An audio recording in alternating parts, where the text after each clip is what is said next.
గురుభ్యో నమః. హరి ఓం. శ్రీ రఘునందన పరబ్రహ్మణే నమః. అథ ఏకచత్వారింశః సర్గః. మనము నిన్న 40వ సర్గలో పూర్తి చేసుకుంటూ ఆ హనుమంతుడు సీతాదేవిని ఓదారుస్తూ తాను ఉత్తరం వైపు ప్రయాణం చేయడానికి ఆ సీతాదేవి యొక్క సందేశాన్ని ఆ విషయాలన్నిటి కూడా తెలియజేయడం కోసము సన్నద్ధమవుతున్నాడో అటువంటి ఆ ఆంజనేయుని చూసి, ఆ హనుమ, నీకు శుభం కలుగాక, మంగళం కలుగాక, నీకు మార్గంలో ఎటువంటి ఆటంకాలు లేకుండా నీ మార్గం, నీ ప్రయాణం క్షేమంగా వెళ్ళబడుగాక అని చెప్పి ఆశించి మంగళాశాసనం చేసిందో తర్వాత ఇప్పుడు సచ వాగ్భి ప్రశస్తాభి గమిష్యన్ పూజితస్తయా తస్మాద్దేశాదపక్రమ్య చింతయామాస వానరః. ఆమె దగ్గర ఆజ్ఞ తీసుకొని కొంత దూరంగా నడక మొదలుపెట్టాడట. కొంచెం దూరంలో వెళ్ళి చింతయామాస, ఆలోచన మొదలుపెట్టాడట. నేను వెళ్ళడమా, నేను వచ్చిన పని పూర్తి అయిందా, ఇంకా చేయాల్సిందేమన్నా ఉందా, ఏ విధంగా చేయాలి అని తన యొక్క ఆత్మ విమర్శ చేసుకుంటున్నాడు హనుమంతుడు అంటున్నాడు. సచవాగ్భి ప్రశస్తాభి గమిష్యన్ పూజితస్తయా తస్మాద్దేశాదపక్రమ్య చింతయామాస వానరః. ఆ సీతమ్మ చేత పొగడబడి ప్రశంసింపబడి తన ఉత్తర మార్గాన్ని వెళుతూ కొంత దూరంగా వెళ్ళిండట. ఆ లంకలోనే అశోకవనంలోనే కొంత దూరంగా వెళ్ళి చింతయామాస, ఈ విధంగా ఆలోచిస్తున్నాడు. ఏమని? అల్పశేషమిదం కార్యం దృష్టేయమసితే క్షణ త్రీనుపాయానతిక్రమ్య చతుర్థ ఇహ దృశ్యతే. ఇక్కడ హనుమంతుని యొక్క విచక్షణ మొదలైంది. స్వామి కార్యం అయిపోయింది, స్వకార్యం చేసుకుందాం అనుకున్నాడు. స్వామి కార్యం ఏంటిది? సీతను వెతకడము, రాముని యొక్క అంగుళీకాన్ని ఆమెకు ఇవ్వడము, ఆమె యోగక్షేమాలు తెలుసుకోవడము, ఇవైతున్నాయో ఈ 3 పూర్తి అయిపోయినాయి. చెప్తున్నాడు, అల్పశేషమిదం కార్యం అంటే చిన్న పని అయిపోయింది, ఇంకా పెద్ద కార్యం కావాలి అంటున్నాడు. అల్పశేషమిదం కార్యం దృష్టేయం అసితే క్షణ త్రీనుపాయానతిక్రమ్య చతుర్థ ఇహ దృశ్యతే. నల్లని అందమైన నేత్ర సౌందర్యం కల సీతమ్మను చూశాను, అదొక పని అయిపోయింది, నంబర్ 1. ఇంకా చేయదగినటువంటి కార్యం ఇంకోటి మిగిలింది. అయితే కార్య సాఫల్యత కోసం ఎవరైనా చేసేటువంటి పనులు ఏమిటి అంటే, ఉపాయాలు ఏమిటి అంటే 4 ఉపాయాలు. అవి సామ దాన భేద దండోపాయాలు అని చెప్పి మనకు పెద్దలు తెలియజేస్తుంటారు. శాస్త్రం కూడా తెలియజేసింది. ఒక పనిని మనము విజయవంతంగా పూర్తి చేయాలి అంటే దానికి 4 ఉపాయాలు ఉపయోగించాలి అని. ఏమిటి ఆ 4 ఉపాయాలు? సామ దాన భేద దండోపాయాలు అని చెప్పి 4 ఉపాయాలు. ఉపాయాలు అంటే మార్గాలు. ఏంటి? మొదటిది సామము అంటే ఏంటిది? వాళ్ళ యొక్క శక్తి సామర్థ్యాలను తెలిసి కూడా ఎదుటి వ్యక్తిని బతిమాడడం ద్వారా, వాళ్లకు నచ్చజెప్పడం ద్వారా వాళ్ళ యొక్క మనస్సును ప్రవర్తనను మార్చేటి ప్రయత్నం చేసి మనకు అనుకూలంగా మార్చుకునేటువంటి ప్రయత్నం ఏమైతుందో అది సామము. అది రావణాసురుని విషయంలో జరగదు. సామం అంటే ఏంటిది? రావణాసుర, నువ్వు మంచివాడివి, నువ్వు ధర్మాత్ముడివి, నువ్వు ఆ సీతను తీసుకురావడం మంచిది కాదు, కాబట్టి వెంటనే సీతాదేవిని అప్పగించు అంటే అప్పగిస్తాడా? ఇటువంటి మాటలు లొంగుతాడా? ఇది సామం. అంటే నచ్చ చెప్పే ప్రయత్నం చేయడం ఏదుందో సామోపాయము అంటాం, సామోపాయం. ఇక రెండవది ఏంటిది? సామ దానోపాయం. దానం ఎవరికి ఇస్తాము? సాధారణంగా లేని వాళ్ళకి ఇస్తాము. డబ్బు ఇస్తాను, రాజ్యం ఇస్తాను, స్త్రీలను ఇస్తాను అనేటువంటి వాళ్లకు ఏది చిన్న చిన్న ఆఫర్స్ ఇవ్వడం, ఇన్సెంటివ్స్ ఏదైతుందో అది ఎవరికి ఇవ్వదగినది అంటే లేని వాళ్ళకి ఇవ్వదగినది. రావణాసురుడి దగ్గర విపరీతమైనటువంటి సంపద ఉన్నది. గోడలకు, దర్వాజలకు, కిటికీలకు, కడపలకు, ఆఖరికి తివాచీలకు కూడా రత్నాలతో బంగారంతో చేసినటువంటి నగిషీలు ఉన్నటువంటి సంపద ఉన్నటువంటి కుబేరుడితో సమానమైన సంపద ఉన్నటువంటి వాడు రావణాసురుడు. కాబట్టి నీకు ఆ సంపాదిస్తా, ఈ సంపాదిస్తాను, ఈ రాజ్యం ఇస్తా, రాజ్యం ఇస్తా అంటే లొంగేటువంటి వాడా కాదు. ఇది దానోపాయము. సామోపాయము అయిపోయింది అంటే ఏదోని రావణాసురునితో అది జరిగినటువంటి కాదు. రెండవది దానోపాయము కూడా రావణాసురుని వల్ల జరిగేది కాదు. ఇక మూడవది ఏంటిది? భేదోపాయము. భేదం అంటే ఏంటిది?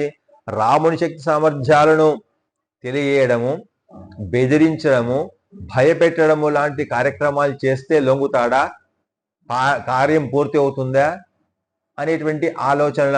అది కూడా రావణాసురుడు దానికి కూడా లొంగడు అనేటువంటి ఉపాయం.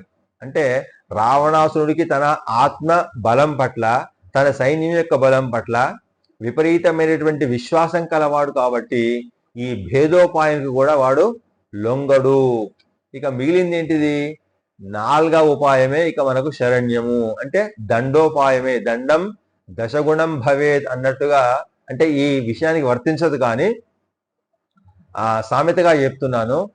దండోపాయమే రావణాసురునికి తగినటువంటి ఉపాయము. అంటే యుద్ధం ద్వారానే వాడికి బుద్ధి చెప్పి వాడిని సంహరించి ఈ సీతాదేవిని రామచంద్రునికి అప్పగించేటువంటి ప్రయత్నం చేయాలి. కాబట్టి రాముడు అటువంటి ప్రయత్నానికే సిద్ధంగా ఉన్నాడు. కాబట్టి ఇక నాలుగో ఉపాయం ఏంటిది అంటే రావణాసురుని యొక్క శక్తి సామర్థ్యాలు ఏంటి, రావణాసురుని యొక్క మనస్తత్వం ఏంటిది, వాడి యొక్క అభిప్రాయం ఏంటి తెలుసుకోవాలంటే ఇక్కడ మెల్లిగా గిల్లి కజ్జాలు పెట్టుకోవాలి అని చెప్పి ఆలోచిస్తున్నాడు హనుమంతుడు అని మనకు అర్థమవుతుంది. ఇక్కడ ఏంటిది? అల్పశేషమిదం కార్యం దృష్టేయమసితే క్షణ త్రీనుపాయానతిక్రమ్య చతుర్థ ఇహ దృశ్యతే. అంటే రావణాసురుని యొక్క హృదయం ఏంటో తెలుసుకోవాలి అంటే ప్రత్యక్షంగా ఇక్కడ సీతాదేవితో చేసిన సంభాషణ విన్నాడు, కానీ తాను వచ్చినాడు అనే విషయం రావణాసురునికి తెలిసిన తర్వాత వాడి హృదయం ఏంటిది, ఇది ఇక్కడ మనకు తెలియాల్సింది. హనుమంతుడు సీతాదేవి కోసం వచ్చాడు, సీతాదేవిని చూశాడు, రాముడి యొక్క సందేశాన్ని వినిపించాడు, సీతాదేవి తన యొక్క సందేశాన్ని రాముడికి వినిపించడానికి సమాయుక్తురాలైపోయింది అనేటువంటి విషయం తెలిసిన తర్వాత రాముని యొక్క మనస్తత్వం, హృదయం ఎట్లా ఉంటుంది, వాడి యొక్క రియాక్షన్ ఎట్లా ఉంటుంది తెలుసుకోవాలి. కాబట్టి అల్పశేషమిదం కార్యం దృష్టేయమసితే క్షణ త్రీనుపాయానతిక్రమ్య చతుర్థ ఇహ దృశ్యతే. నసామరక్షస్సు గుణాయ కల్పతే నదానమర్ధోపచితేషు యుజ్యతే నభేద సాధ్య బలదర్పిత జనాః పరాక్రమస్త్వేవ మహమేహ రోచతే. కాబట్టి ఈ నాలుగు ఉపాయాలలో నసామరక్షస్సు గుణాయ కల్పతే, ఈ సామం యొక్క మాటల వల్ల, నచ్చజెప్పడం వల్ల, ఉపదేశం చేయడం వల్ల రావణాసురుని యొక్క మనస్సు మారుతుంది అనుకోవడం దుర్లభం. కాబట్టి అది నల్లిఫైడ్ అంటే అది సులభం కాదు, అంటే దానివల్ల ఫలితం ఉండదు. ఇక రెండవది నదానమర్ధోపచితేషు యుజ్యతే. సంపద, ధనము, రాజ్యము వీటి వల్ల ఆ రావణాసురుడు తన మనస్సును మార్చుకుంటాడా, సీతాదేవిని అప్పగిస్తాడా? అది కూడా కుదరని పని. నభేద సాధ్య బల దర్పిత జనా. వాడి యొక్క సైన్యము, వాడి యొక్క బలము, వాడి యొక్క దర్పము, వాడి యొక్క అహంకారము, వాడి యొక్క వరబలము అంటే దేవతల ద్వారా, శంకరుని ద్వారా పొందినటువంటి ఏవైతే వరాలు ఉన్నాయో ఆ వరబలం ఏదైతుందో, ఆ మద బలం ఏదైతుందో అది కూడా భేదోపాయానికి లొంగదు. కాబట్టి పరాక్రమస్త్వేవ మమేహ రోచతే. ఇక నాకు రోచతే అంటే రుచిస్తున్నది ఏంటిది అంటే, ఆలోచన కలుగుతున్నది ఏంటిది అంటే, తగినది ఏంటిది అంటే కేవలం పరాక్రమమే. అంటే రాముని యొక్క పరాక్రమం ఏంటిదో, రాముని యొక్క దూతగా నా యొక్క పరాక్రమం ఏంటిదో చూపించినట్టయితే, రాముని యొక్క సైన్యంలో ఒక వ్యక్తి ఈ విధంగా పరాక్రమం చూపించగలిగితే రామ సైన్యంలో ఉన్నటువంటి అక్షోహిణ సైన్యం ఏ విధమైన పరాక్రమం చూపిస్తుందో రావణునికి రుచి చూపించాలే అనుకున్నాడేమో. నచాస్య కార్యస్య పరాక్రమాద్యతే మాధృతే వినిశ్చయ కశ్చిదహోపపద్యతే దహ ప్రవీరా హిరణైః రాక్షసాః కథంచిదీయుర్యదిహాద్యమార్దవం.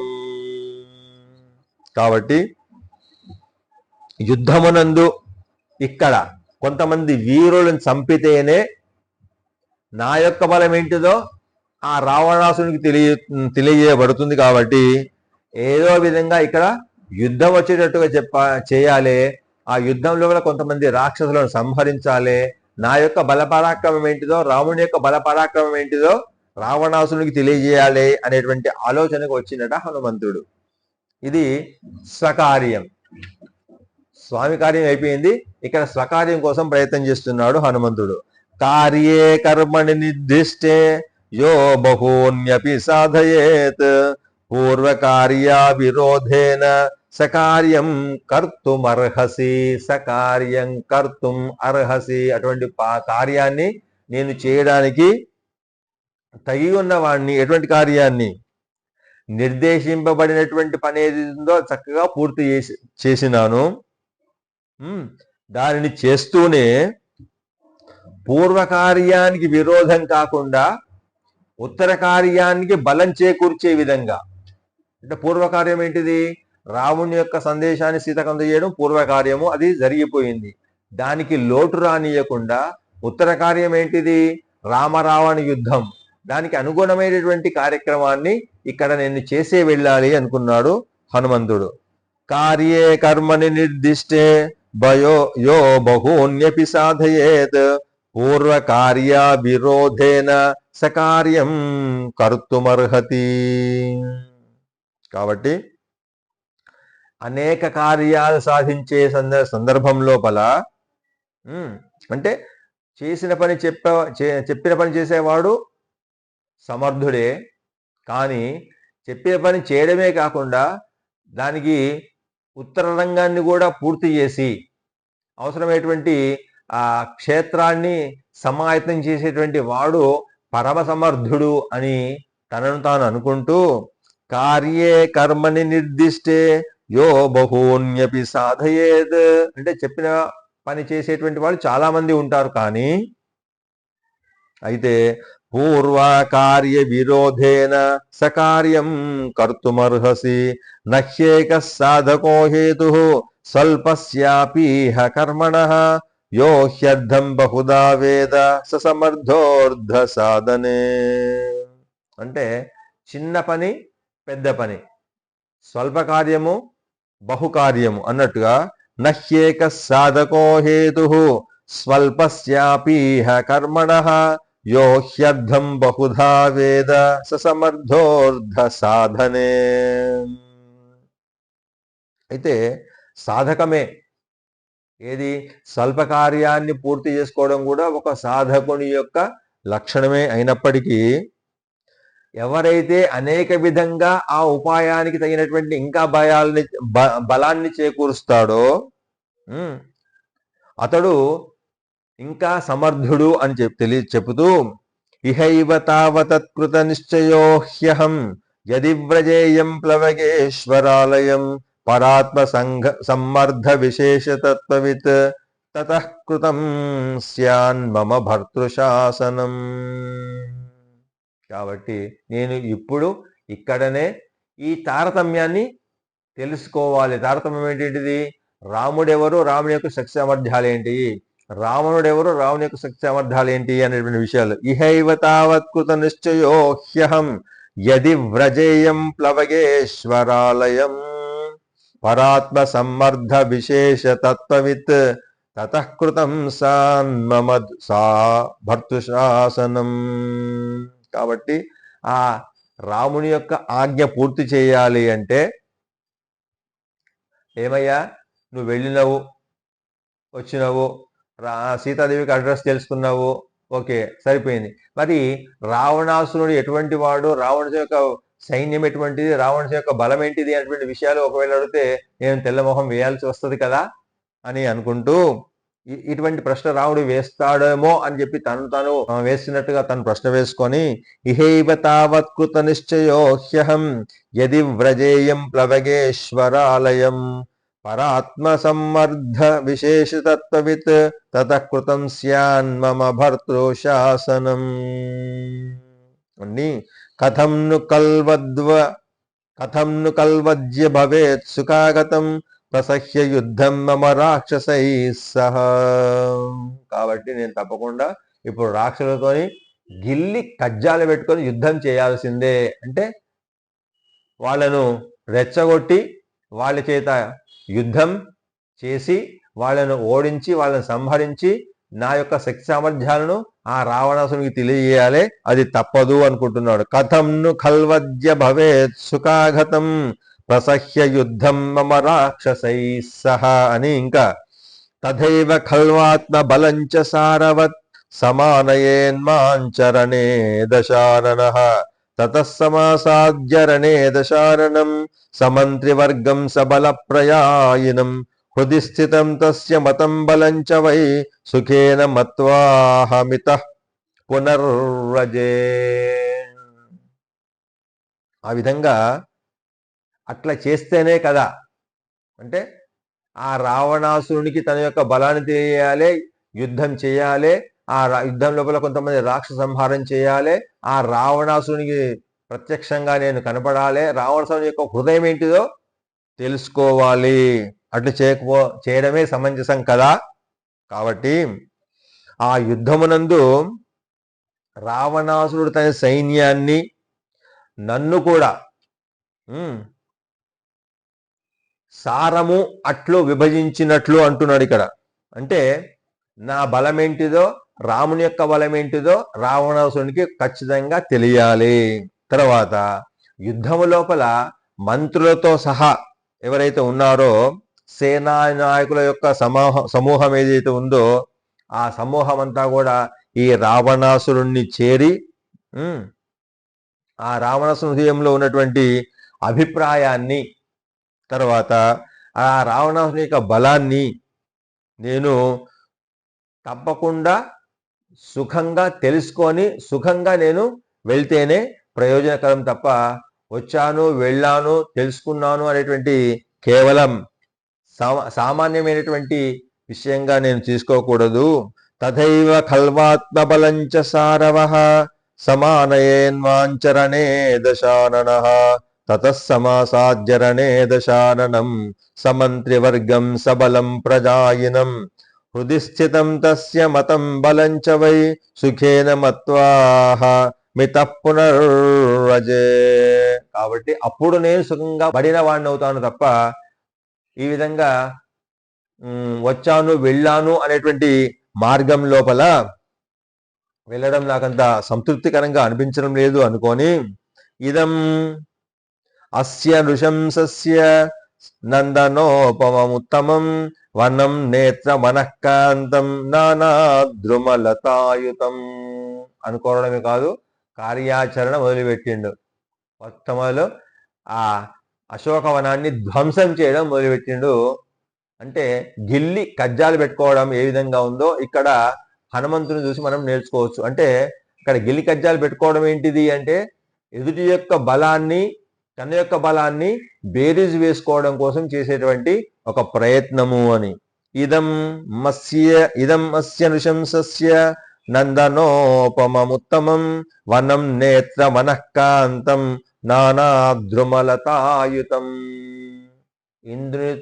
ఇంద్రుని అంటే స్వర్గంలో ఉన్నటువంటి ఆ వనం ఏదైతే ఉందో ఇంద్రవనము, అటువంటి నందన వనాన్ని సమానమైనటువంటి నందన వనంతో సమానమైనటువంటి అందమైనటువంటి ఈ వనాన్ని ధ్వంసం చేయడం మొదలుపెట్టిండు. ఈ విధంగా అంటే నేత్రాలకు ఇంపును కలిగించే, మనస్సుకు ఇంపును కలిగించేటువంటి ఆ నందన వనాన్ని నానా ద్రుమ లతాయుతం, లతలతో కూడినటువంటి చెట్లతో కూడినటువంటి అందమైనటువంటి ఆ వనాన్ని ఇదం విధ్వంసయిష్యామి శుష్కం వనమివానలః అస్మిన్ భగ్నే తతః కోపం కరిష్యతి దశాననః. అగ్నిదేవుడు అడవులను భక్షించేటువంటి సందర్భంలో ఈ విధంగా నిర్ద్వంద్వంగా ఎటువంటి సంకోచం లేకుండా ఇది అది అనకుండా ఏదైతే సర్వం భస్మీ కరిష్యత అన్నట్టుగా అన్నిటినీ తింటాడో ఆ విధంగా ఈ అశోకవనంలో ఉన్నటువంటి నందనవనంలో ఉన్నటువంటి ఆ వృక్షాలను, అందమైనటువంటి వృక్షాలను, మనస్సుకు ఆహ్లాదం కలిగించే వృక్షాలను, తీగలను, ఆ గృహాలన్నిటి కూడా భగ్నం చేస్తాను. అగ్నిదేవుడు నాశనం చేసినట్టుగా నేను ఈ వనాన్ని ధ్వంసం చేస్తాను అనుకుంటున్నాడు. అప్పుడు రావణాసురునికి ఆటోమేటిక్గా తప్పకుండా ఆగ్రహం వస్తుంది, కోపిస్తాడు. కాబట్టి తతో మహత్యాశ్వ మహారథ ద్వీపం బలం సమాదేక్షతి రాక్షసాధిప త్రిశూలకాలాయస పట్టసాయుధం తతో మహద్యుద్ధమిదం భవిష్యతి. తప్పకుండా ఈ విధంగా చేస్తే ఆ రావణాసురునితోని రాక్షసుతోని యుద్ధం భవిష్యతి, తప్పకుండా యుద్ధం వస్తుంది. కాబట్టి ఏం చేస్తాడు? తతో మహత్సాశ్వ మహారథ ద్వీపం. అప్పుడు రావణాసురుడి నన్ను చంపించడానికి, నన్ను బంధించడానికి, నాతో యుద్ధం చేయడానికి గుర్రాలను, తర్వాత ఏనుగులను, రథాలను ఉన్నటన్నిటిని నా మీదకి పంపిస్తాడు. కాబట్టి బలం సమాదేక్షతి రాక్షసాధిప. అటువంటి ఆయుధంలో ఉన్నటువంటి ఆ రాక్షసాధిపులు అంటే రాక్షస సైన్యమంతా కూడా రావణుని చేత ఆజ్ఞాపింపబడి నా మీదకు పంపబలడు. కాబట్టి అందువలన అప్పుడు తప్పకుండా నాతో ఆ రాక్షసులతో యుద్ధం జరుగుతుంది. కాబట్టి అహంతు తై సంయతి చండ విక్రమై సమేత్య రక్షోభిరసహ్య విక్రమ నిహత్య తద్రావణ చోదితం బలం సుఖం గమిష్యామి కపీశ్వరాలయం.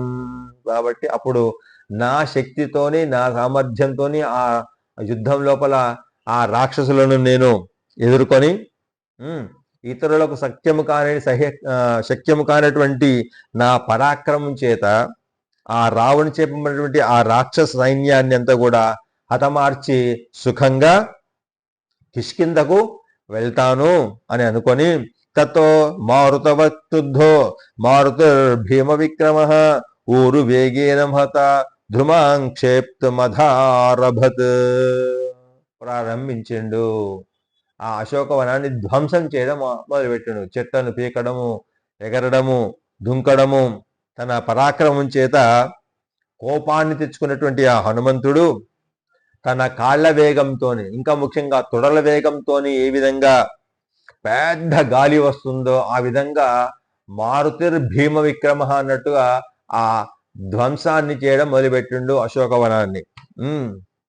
తదస్తు హనుమాన్ వీరో బభంజ ప్రమదావనం మత్తద్విజ సమాఘుష్టం నానాద్రుమలతాయుతం. అందమైనటువంటి లతలతో, రకరకాలైనటువంటి తీగలతో, కాండాలతో ఉన్నటువంటి ఆ వృక్ష సమూహాన్ని పెకిలించి వేయడం మొదలుపెట్టిందట, విరిచివేయడం మొదలుపెట్టిందట ఆ హనుమంతుడు. ఆ విధంగా చేసినటువంటి ఈ విధ్వంసానికి ఆ చెట్ల మీద ఉన్నటువంటి పక్షులను కూడా భయంతో గట్టిగా అరుస్తూ ఆ లంకాపట్టణం అంతా తిరగడం మొదలుపెట్టాయట. ఆ లంకాపట్టణం అంతా కూడా ఆ భయంకరమైన పక్షుల యొక్క ధ్వనుల చేత ప్రకంపింపబడింది అని చెప్తున్నాడు వాల్మీకి మహర్షి. తతస్థు హనుమాన్ వీరో బభంజ ప్రమదావనం. అందమైనటువంటి ఆవనం, దేవతలతో సమానమైనటువంటి, స్వర్గంతో సమానమైనటువంటి, నందవనంతో సమానమైనటువంటి ఈ లంకా వనం ఏదైతే ఉందో ధ్వంసం చేయబడుతుంది.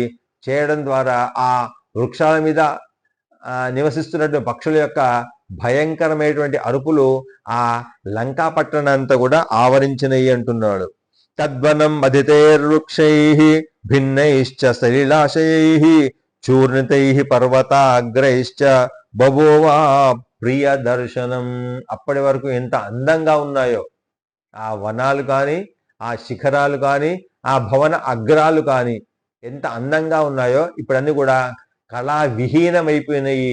ఈ హనుమంతుని యొక్క పాద ఘట్టన చేత, చేతుల చేత, విరవబడినటువంటి వృక్షాల చేత, విరవబడినటువంటి పర్వతాల యొక్క శిఖరాగ్రాల చేత కూడా భీభత్సంగా తయారైంది ఆ అశోకవనం అంతా కూడా. తద్వనం మధితైర్వృక్షై భిన్నైశ్చ సలిలాశయై. పెద్ద పెద్ద డ్యామ్లు ఉన్నాయేమో. సలిలాశయములు అంటే నీళ్ళ యొక్క కేంద్రాలు, చెరువు కట్టలు, డ్యామ్లు అన్నిటిని కూడా ధ్వంసం చేసిండు. ఇంకా చూర్ణితై పర్వతాగ్రైశ్చ, పర్వతాగ్రములు వంటి భవనాలు ఏవైతే ఉన్నాయో, పర్వతాలు ఏవైతే ఉన్నాయో వాటన్నిటి కూడా ఆ శిఖరాలను తన్నుకుంటూ ధ్వంసం చేస్తూ ఉన్నాడట హనుమంతుడు. ఇంతకుముందు ఎంతైతే అందంగా కనబడ్డాయో ఇప్పుడు అన్ని కూడా భీభత్సంగా కనబడుతున్నాయి, చూర్ణం చేయబడినట్టుగా ఉన్నాయి. అట్లా నానాశకుంత విరుతై ప్రభిన్నై సలిలాశయై తామ్రై కిసలై క్లాంతై క్లాంతద్రుమలతాయుతం నబభౌ తద్వనం తత్ర దావానలహతం యథా వ్యాకులాపరణారేజు విహ్వలా ఇవల్తాలత. అడవుల లోపల కార్చిచ్చు ఏర్పడితే ఏ విధంగా ఏర్పడుతుందో, అంటే విచక్షణ లేకుండా కాల్చిపడేస్తుందో ఆ కార్చిచ్చు అడవిని, ఆ విధంగా విచక్షణ లేనటువంటి విధంగా ఇది కాదు, అది ముట్టొద్దు, ఇది చేయొద్దు అనేటువంటి ఎటువంటి లేకుండా ధ్వంసం చేస్తూ ఉన్నాడట హనుమంతుడు. ఆ విధంగా ధ్వంసం చేస్తే వచ్చినటువంటి పక్షుల యొక్క ఆ అరుపులు అన్నీ కూడా, ధ్వంసం చేయనటువంటి ఆ జలాశయాల యొక్క ఆ నీటి శబ్దాలు కూడా, ఆ వాడిపోయినటువంటి ఎర్రని చిగుళ్లతో ఉన్నటువంటి, వాడిపోయినటువంటి చెట్లతో ఉన్నటువంటి, కాల్చివేయబడినట్లుగా ఆ వనమంతా కూడా ఇంతకుముందు ప్రకాశించింది ఇప్పుడు ప్రకాశించకుండా నశించిపోయింది అంటున్నాడు ఆ వాల్మీకి మహర్షి ఆ ప్రమదావనాన్ని ధ్వంసం చేస్తున్నటువంటి హనుమంతుడిని చూసి. లతా గృహైశ్చ చిత్ర గృహైశ్చ నాశితై మహోరగైర్వాళమృగైశ్చ నిర్దుతై శిలాగృహైర్మథితైస్తథా గృహై ప్రణష్టరూపం తదభూన్మహద్వనం లతాగృహైశ్చిత్రగృహైశ్చ నాశితై. ఎక్కడ కూడా చూడనటువంటి చిత్ర విచిత్రములైనటువంటి గృహాలు ఈ లంకా పట్టణంలో ఉన్నాయి. అటువంటి వాటిని ధ్వంసం చేసిండు. లతాగృహై, లతలతో చేయబడినటువంటి తీగలతో అల్లుకోబడినటువంటి గృహాలన్నింటినీ కూడా ధ్వంసం చేసిండు. చిత్ర గృహైశ్చ అంటే రకరకాలైనటువంటి బొమ్మలతోని లేదా ఆకారంతో ఉన్నటువంటి లేదా బొమ్మల చిత్రపటాలు చేసి ఉన్నటువంటి గృహాలన్నిటి కూడా ధ్వంసం చేసి, లతాగృహైశ్చిత్రగృహైశ్చ నాశితై మహోరగైర్వాళమృగైశ్చ నుర్దితై. ఆ విధంగా చేస్తూ ఉంటే ఆ వనంలో ఉన్నటువంటి పాములు, మహాసర్పాలు, తర్వాత పులులు మొదలైనటువంటి కురుముగాలన్నీ కూడా కూల్చివేయటువంటి రాతి ఇళ్లతో ఉంటే ఆ వనమంతా కూడా ఆ విధంగా కనబడుతూ ఉందట హనుమంతుని యొక్క విధ్వంసం వల్ల. సావిహ్వలా శోకలతా ప్రతాన వనస్థలీ శోకలతా ప్రతాన జాతా దశాస్య ప్రమదావనస్య కపేర్బలాద్ధి ప్రమదావనస్య. ఆ తీగలన్నీ కూడా శోకింపదగిన విధంగా చేశాడట, అంటే ధ్వంసం చేశాడు. అటువంటి ఆ తీగ సమూహంతో ఉన్నటువంటి ఆ రావణుని యొక్క స్త్రీలకు రక్షించేటువంటి అంతఃపురోద్యానములు ఏవైతే ఉన్నాయో, అంటే రావణాసుర భవనంలో ఉన్నటువంటి అంతఃపుర స్త్రీల యొక్క భవనాలన్నిటి కూడా, ఉద్యానవనాలన్నిటి కూడా ఆ వనస్థలి అయినటువంటి ఆ హనుమంతుని యొక్క బలం వలన చెదరగొట్టబడి శోకింపదగినటువంటి ఆ తీగ సమూహము కలదిగా అయిందట ఆ అశోకవనమంతా కూడా. అంటే ఆ లతలు వృక్షాలన్నీ కూడా శోకిస్తున్నాయేమో ఈ హనుమంతుని యొక్క విధ్వంసం వల్ల అన్నట్టుగా అనిపించిందట. సావిహ్వలా శోకలతా ప్రతాన వనస్థలీ శోకలతా ప్రతాన జాతాదశాస్య ప్రమదావనస్య కపేర్బలాద్ధి ప్రమదావనస్య.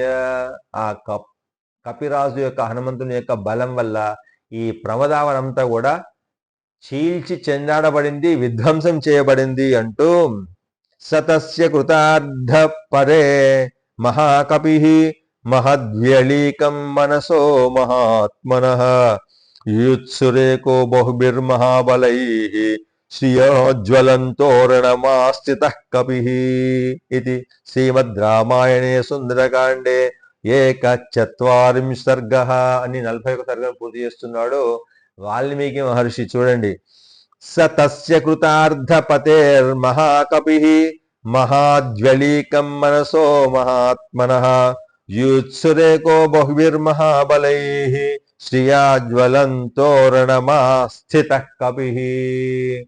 తోరణ ద్వారణాలు, అందమైనటువంటి తోరణ ద్వారాలు అంటే ద్వారాలకు ముందు ఆ మామిడాకుల చేత లేదా శిల్పాల చేత కట్టబడినటువంటి అటువైపు ఇటువైపు ఉన్నటువంటి స్తంభాలను కూడా ధ్వంసం చేసేసినట హనుమంతుడు. ఆ రావణు యొక్క మనస్సుకు అప్రియం కలిగించాలి, కోపాన్ని కలిగించాలి అనేటువంటి ఉద్దేశంతో ఆ మహాబలులైనటువంటి రాక్షసుతోని తానొక్కడే యుద్ధం చేయాలనేటువంటి సంకల్పం చేత, అంటే రావణాసునికి బలం ఏంటిదో తను తెలుసుకోవాలి కాబట్టి, ఆ రావణ సైన్యం యొక్క బలం ఎంతో తెలుసుకోవాలి కాబట్టి, రావణాసురునికి కోపం తెప్పించాలి కాబట్టి ఈ వన విధ్వంసం మొదలుపెట్టిండు హనుమంతుడు అని చెప్పి. సతస్య కృతార్థ పతేర్మహాకపిః మహాద్వలీకం మనసో మహాత్మనః యూత్సురేకో బహుర్మహాబలైః శ్రియాజ్వలంతోరణమాస్థితః కపిః.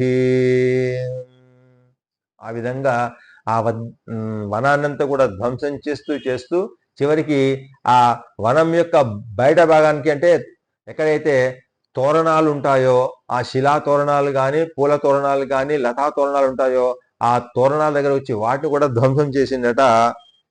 ఇది శ్రీమద్ రామాయణే సుందరకాండే 41 సర్గః. ఆపదామపహర్తారం దాతారం సర్వసంపదాం లోకాభిరామం శ్రీరామం భూయో భూయో నమామ్యహం. జై శ్రీమన్నారాయణ.